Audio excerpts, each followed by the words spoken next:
Chaque équipe gagnante de la Ligue des Champions a un joueur qui la porte jusqu'au titre. Mais qu'en est-il du pire joueur de l'équipe? Le fait est que, dans chaque Ligue des Champions, il y a un gars qui joue très mal mais finit quand même par soulever le trophée. Dans cette vidéo, nous allons découvrir qui était le joueur le moins bien noté de chaque équipe gagnante pour répondre à une question. Qui était le pire joueur à remporter le trophée? En commençant par 2016, remporté par le Real Madrid avec plein de joueurs légendaires. Et dès la phase de groupe, ils ont affronté le Shakhtar. Mais au lieu de Keylor Navas dans les buts, il y avait un joueur dont peu de gens se souviennent. Dans ce match, Madrid menait 4-0, donc en tant que gardien, il n'avait presque rien à faire, jusqu'à ce que le Shakhtar obtienne un penalty. Cependant, le gardien ne l'a pas arrêté. Quelques minutes plus tard, le Shakhtar obtient un corner. Il hésite et ne les empêche pas de marquer encore une fois. Mais avant même la fin du match, le Shakhtar a une autre attaque et marque le troisième but. C'était surtout la faute de la défense. Mais il a encaissé 3 buts sans réaliser une seule parade, ce qui lui a valu une note très basse de 5,9.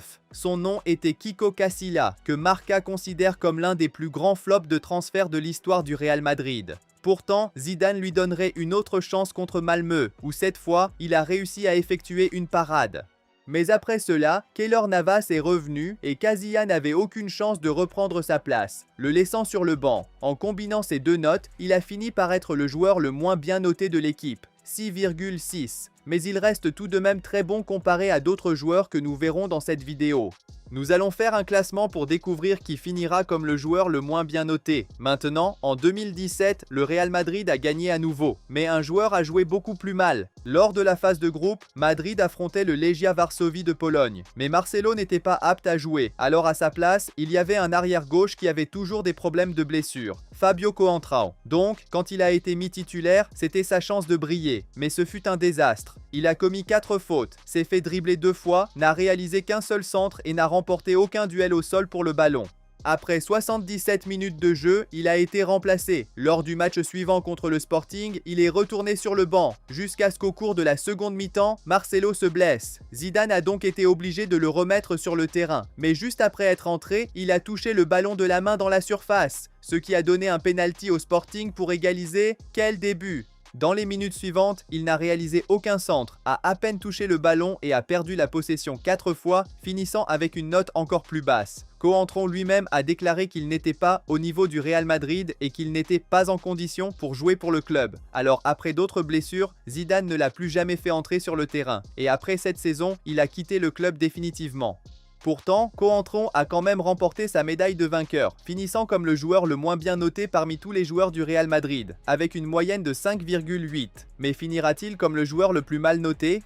Découvrons-le en passant à la saison suivante, remportée à nouveau par le Real Madrid. Et dès les quarts de finale, ils ont battu la Juventus 3-0 lors du match aller. Donc le match retour semblait facile. Ils avaient juste besoin de tenir le score. Mais il y avait un problème. Sergio Ramos était suspendu et son remplaçant, Nacho, était blessé. Donc, pour jouer aux côtés de Varane, Zidane a été obligé d'utiliser sa seule option, un joueur de 21 ans qui n'avait jamais disputé un match de Ligue des Champions auparavant, Jesus Vallejo. Dès le début, il n'a pas pu arriver à temps pour bloquer le centre de Khedira, menant au premier but du match. Ensuite, Madrid a encaissé le deuxième et le troisième but, sans qu'il puisse faire rien du tout. Et ne rien faire, c'est ce qui a défini sa performance. Aucune interception, aucun duel au sol remporté et aucun tacle. Ainsi, Vallejo a terminé le match avec une note de seulement 6,3. Heureusement pour eux, Zidane n'a pas eu besoin de le remettre sur le terrain. Il a donc fini comme le joueur le moins bien noté vainqueur de cette saison. Maintenant, l'année suivante, le Real Madrid a enfin été éliminé et le champion d'Europe était Liverpool, avec Van Dijk, Salah, Mané et ainsi de suite.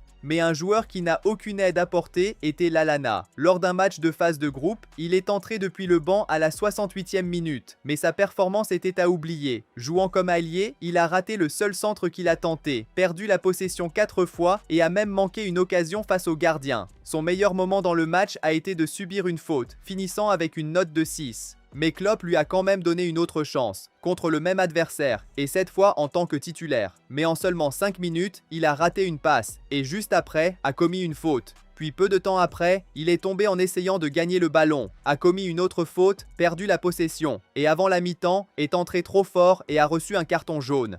Au final, Lallana a raté une passe sur 3 qu'il a tenté et a perdu la possession du ballon 18 fois, jusqu'à ce qu'à la 79e minute, il soit remplacé, terminant avec une autre note de 6,0. Et en plus de cela, Liverpool a perdu ce match. Après cela, il n'est réapparu que pour les dernières minutes d'un huitième de finale contre le Bayern, mais il n'a joué que 3 minutes et n'a eu qu'une seule touche de balle, donc il n'a même pas reçu de note. Lallana était au club depuis des années et était un joueur important, mais il était loin de son meilleur niveau à cause des blessures. Des blessures qui lui ont aussi fait manquer des matchs lors de cette même saison. Au final, Lallana a soulevé le trophée de la Ligue des Champions, mais a terminé avec la pire note parmi tous les joueurs de Liverpool, avec une moyenne de 6,0. Coentrão détient toujours la note la plus basse.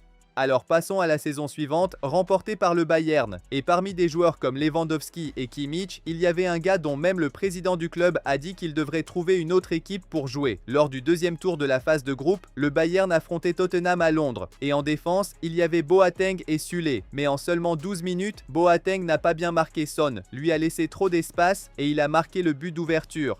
Et pendant que l'attaque du Bayern détruisait Tottenham, Boateng ne pouvait rien faire pour les empêcher d'encaisser 2 buts. Il n'a réalisé aucun tacle et a terminé avec une note de 6,4. La situation de Boateng était déjà très mauvaise. Il luttait contre des blessures et le président du Bayern lui avait même recommandé de commencer à chercher un autre club pour jouer. Puis lors du match suivant, il a commencé sur le banc et n'est entré qu'en seconde mi-temps. Mais il a aussi eu très peu d'impact, terminant avec une note de 6,8. Donc lors du match suivant, l'entraîneur l'a laissé sur le banc. Jusqu'à ce moment-là, tout le monde se demandait si le président du Bayern avait raison, jusqu'à ce qu'il revienne lors du match suivant et réussisse à mieux jouer pendant les rencontres suivantes. Mais quand le match contre Barcelone est arrivé, Boateng a de nouveau montré qu'il était loin de son meilleur niveau. Dès le début, il a commis une erreur qui a failli mener au but de Barcelone. Puis le Bayern a commencé à écraser le Barça, mais quand il fallait défendre, Boateng n'a pas aidé. À la 44e minute, il a raté son tacle puis a commis une faute qui lui a valu un carton jaune. Jusqu'à ce qu'en seconde mi-temps, il se fasse dribbler par Suarez qui a marqué pour le Barça. Boateng n'a réalisé aucun tacle, terminant avec une faible note de 6,4. Ses blessures musculaires constantes lui ont fait complètement perdre son rythme. Donc lors du match suivant, il a été remplacé à la mi-temps et en finale, il a quitté le terrain blessé après seulement 30 minutes. Malgré tout, Boateng était un joueur très important pour le Bayern. Mais parmi d'autres comme Neuer, Lewandowski et Kimmich, il a fini comme le joueur le moins bien noté de l'équipe, avec une moyenne de 6,8. Passons maintenant à l'année suivante où le vainqueur était Chelsea, et en soulevant le trophée, il y avait un gardien considéré comme l'un des pires transferts de l'histoire du club. Lors du dernier match de la phase de groupe, l'ancien entraîneur Lampard a fait jouer l'équipe réserve, et dans les buts, il y avait Kepa. Il n'était même pas censé être dans l'équipe réserve. En fait, Kepa était le gardien le plus cher du monde, acheté par Chelsea en 2018 pour 80 millions d'euros. Mais ce n'était pas du tout ce qu'ils attendaient. Il encaissait des buts très facilement, et lors de la saison 2019 à 2020 de Premier League, il était le pire gardien en termes de pourcentage d'arrêt. Chelsea a donc été obligé de recruter un nouveau gardien, laissant Kepa sur le banc. Mais il a eu une chance de prouver que tout le monde avait tort contre Krasnodar. Cependant, le premier tir cadré, c'était un but. La défense de Chelsea savait qu'elle ne pouvait permettre aucun tir. Donc Kepa n'est apparu que pour faire un arrêt en seconde mi-temps et après ça, il n'a plus rien fait, terminant le match avec une note de 6,6.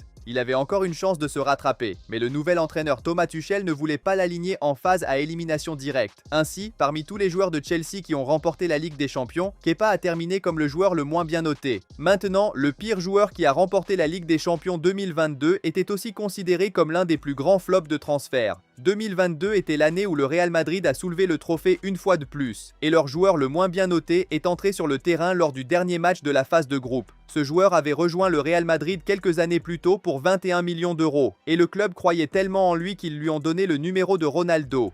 Mais ce fut un désastre, il a subi de nombreuses blessures, et chaque fois qu'il jouait, il n'arrivait tout simplement pas à performer. Donc quand la saison 2021 à 2022 est arrivée, Mariano était déjà habitué à rester sans jouer, jusqu'à ce qu'il obtienne une chance en seconde mi-temps contre l'Inter Milan. Mais il a seulement montré pourquoi il ne quittait jamais le banc. Quelques secondes après être entré, il a raté une passe, faisant perdre la possession au Real Madrid. Puis quelques minutes plus tard, la défense de l'Inter allait laisser le ballon sortir. Mais Carvajal l'a maintenu en jeu et a laissé Mariano en face à face avec le gardien. Tout ce qu'il avait à faire, c'était tirer. Mais ensuite...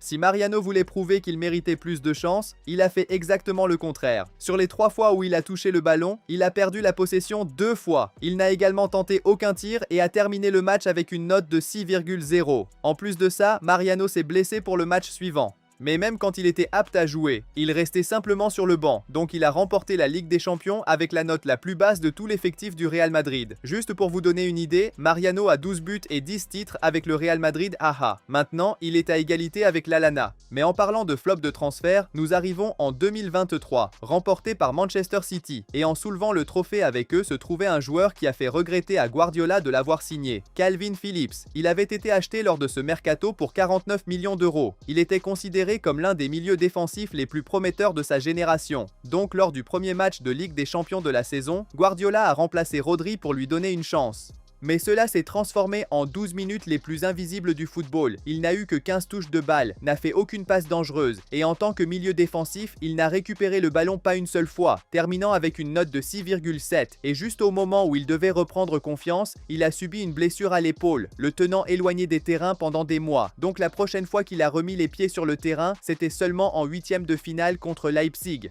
Il est entré en seconde mi-temps avec 26 minutes à jouer, mais même là, il n'a apporté aucune contribution défensive, aucune récupération de balles et encore une performance complètement invisible, avec une note de 6,6. Et pour le reste de la saison, il a montré qu'il ne pouvait pas s'adapter au style de Guardiola, donc il est resté sur le banc pour le reste des matchs de Ligue des Champions et a terminé comme le vainqueur le moins bien noté de cette saison. Après Manchester City, le prochain vainqueur de la Ligue des Champions a été le Real Madrid, encore une fois, où le défenseur central Eder Militão a soulevé son 2e trophée. Mais cette fois, ce n'était pas vraiment une célébration. Les derniers mois avant cette photo ont été un cauchemar pour lui. Dès le début de cette saison, il a subi une grave blessure au genou qui lui a fait manquer presque toute la campagne. Donc il n'est apparu qu'en prolongation contre Manchester City. Mais il revenait d'une longue récupération, donc il n'a fait aucun tacle, a eu très peu de touches de balle et a terminé avec une note de 6,7. Il n'était pas totalement en forme, donc il est resté sur le banc lors du match suivant, puis n'a joué qu'une minute dans les rencontres suivantes, sans même recevoir de notes. À cause de sa blessure, Militão n'a pas eu la chance de jouer. Il est loin d'être un mauvais joueur et c'est une légende du club. Mais à cause de tout ce qui s'est passé, parmi tous les joueurs du Real Madrid, c'est lui qui a fini avec la note la plus basse. Ce n'est évidemment pas de sa faute, mais le joueur qui a remporté la prochaine Ligue des Champions a lui aussi souffert de blessures. Quand la saison 2024 à 2025 a commencé, Lucas Hernandez se remettait encore d'une blessure au genou, donc il n'a réussi à jouer son premier match européen qu'en décembre 2024. Mais il n'a joué que quelques minutes, a eu seulement quelques touches de balle et a terminé avec une note de 6,6. Après cela, il est aussi entré dans les dernières minutes contre Manchester City, mais ce fut une performance encore plus invisible, terminant avec une note de 6,5. Puis, lors du dernier match de la phase de Ligue, Nuno Mendes était suspendu pour accumulation de cartons jaunes, donc Lucas Hernandez a enfin eu une chance comme titulaire. Il est entré sur le terrain et a fait son travail défensivement, mais il a eu zéro implication en attaque, aucun centre, aucune passe dangereuse et a terminé avec une note de 6,9. Puis quand la phase à élimination directe est arrivée, Nuno Mendes est revenu comme titulaire, donc Lucas Hernandez est resté sur le banc. Il n'a eu une autre chance que dans les dernières minutes de la demi-finale, puis encore dans les dernières minutes de la finale. Ce n'est pas un mauvais joueur, mais il a terminé comme le joueur le plus mal noté de tout l'effectif du PSG. Donc le titre du vainqueur de Ligue des Champions le plus mal noté revient à Fabio Contrao. Je ne dis pas qu'ils sont mauvais. Seulement pour gagner la Ligue des Champions les place à un autre niveau. Alors, que pensez-vous de cette vidéo? Si vous l'avez appréciée, je pense que vous allez aimer celle-ci aussi. Merci d'avoir regardé et au revoir.